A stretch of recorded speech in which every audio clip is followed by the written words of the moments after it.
I've been meaning to do another fantasy illustration for a while now, and this scene came to mind. This is an illustration in my junk sketchbook, or rather the ideas for an illustration. Sometimes I feel like I don't draw enough interior pictures of my fantasy world. And I think those rough sketches in my sketchbook were a pretty good start to doing something like that. The problem with me and interiors is I don't practice perspective enough, and it's not quite as intuitive for me as it should be. And so I always hesitate doing these kinds of drawings. So this is a really fun way to push my skill in a direction I want it to go. I spent a lot of time on this underdrawing, changing details and trying to get it just right so it looked realistic enough.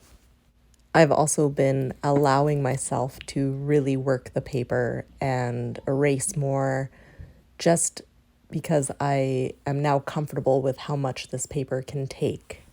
I also didn't want my pencil marks to be really strong, so I outlined with yellow and then I erased a lot of the lines that were pencil so I could still follow them.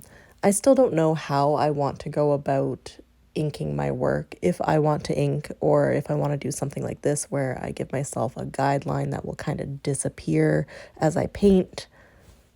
Or maybe I choose the line color based off of the light, which is kind of also what I did with this one. I kind of wanted this to be like a greenhouse being lit up by some really yellow light. I also wanted to mention how awesome my palette has been. I really enjoy mixing colors on it. I feel like I have a lot of space to work on. I can make basically my whole color wheel around the mixing area, and in the center I have all my neutrals and like black colors. It's just been a real joy to work with this homemade palette. But back to the topic of process, I did something a little different in this illustration. I typically like to layer in my light layer first, and what I mean by light is like the actual light, like how is this place lit? What is the base color of it? And I did not do that this time. This time I decided to go in and color it first a little bit, and then I actually added in my light here. I really wanted it to be like an orangey glow, like it's being lit from all around almost. And it was a little bit nerve-wracking doing this because I know that when you put a really wet layer over top of already dried watercolor, it can like start to react again and maybe move around. And so that was kind of scary doing this, but it ended up working really nice. The orange and yellow layer also kind of neutralized a lot of my greens I put in because, of course, orange has red in it and red is the opposite of green. It really grayed out a lot of the colors, which isn't a bad thing because I needed a lot of these places to be in shadow. And that's where my new color, anthracnone blue, comes in.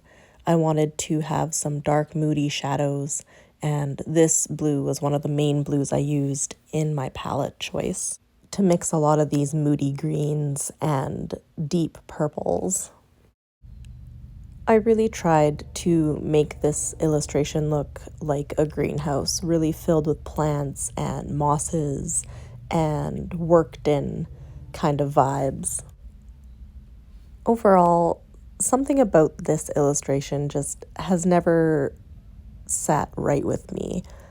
I keep thinking it's done, but at the same time, something is obviously missing from this illustration. I thought it might be the unbalanced nature of it, where the top has very little going on and the bottom has a lot going on. But I left the top more open because I do want to add text to it later. There's other minor details I don't quite enjoy about it. You can see I'm fixing it up here, where this one hanging fruit is just far too large. I don't typically use opaque colors, but I think I'm limiting myself by not allowing myself to use either a white gouache or my white watercolor paint as often as I could. I was able to fix quite a few mistakes and do quite a few lovely highlights using my white watercolor, and it really helped this painting come along. So I think I'm going to get myself just a straight tube of probably Winsor & Newton white gouache to start using alongside my Selenier white watercolor to start bringing back some of the whites that I may have lost, or adding in some opaque details, because sometimes they look really nice and watercolor and gouache complement each other quite well. So I'll be learning about gouache a lot more over the next few months, and I'll try and start implementing them in my paintings. Maybe I might even come back to this one again because, again, something is just not sitting right with me. I might just leave it and just continue to work on my process. And maybe I'm just overthinking it. You let me know in the comments what you think about this illustration, and I'll see you next time.